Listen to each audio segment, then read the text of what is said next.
piazza Iene in centro città, città.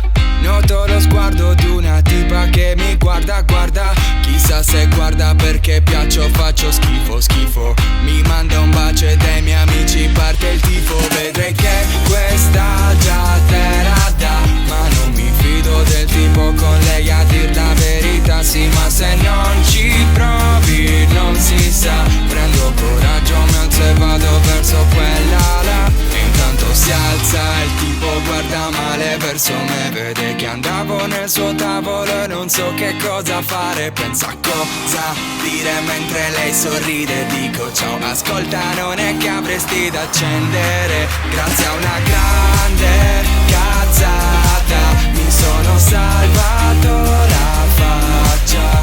Peccato, volevo uscire con lei, con quella tipa amore buona del 96. Ritorna a casa col viso sconfitto, sconfitto. Non son riuscito a toccarla neanche con un dito, dito. Volevo chiederle di dove sei, domani cosa fai, ma non so nemmeno chi cazzo sei. Notte in bianco mi rigiro nel letto, pensando alla serata. Pensai di tutto, che sarebbe stato meglio non averla mai incontrata. Ma guardando il cellulare vedo una notifica, è proprio lei. Dice ti prego dimmi che sei tu. Ed io che pensavo di non poterti vedere mai più. Sei un secondo, avrei una cosa da chiedere. Volevo chiederti se ti andrebbe di uscire con me. Grazie a una grande cazzata son fiero di avercela fatta.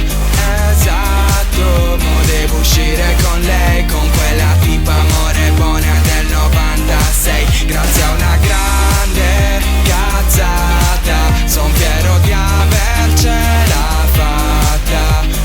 Esatto, mo devo uscire con lei, con quella tipa amore buona del 96. Con quella tipa amora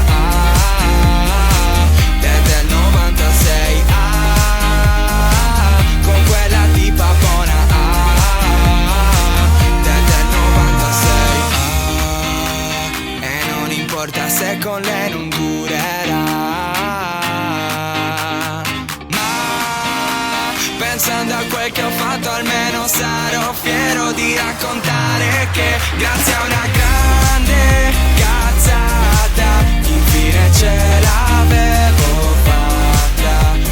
Esatto, perché ero uscito con lei, con quella tipa amore buona del 96. Grazie a una grande cazzata infine ce l'avevo fatta. Esatto, perché ero uscito con lei, con quella tipa amore buona del 96.